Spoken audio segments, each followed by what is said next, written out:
Hello everyone and welcome back.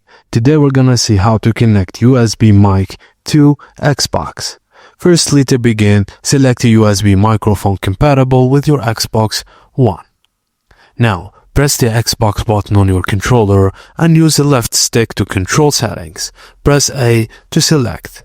In the settings menu, go to display and sound, then select audio output.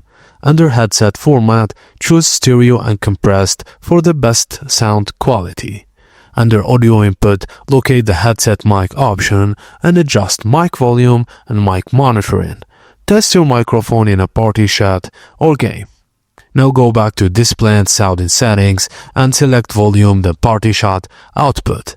Adjust the shot mixer slider to balance the game audio and voice chat. Now, join a party, chat, or game and speak into your microphone to test the audio.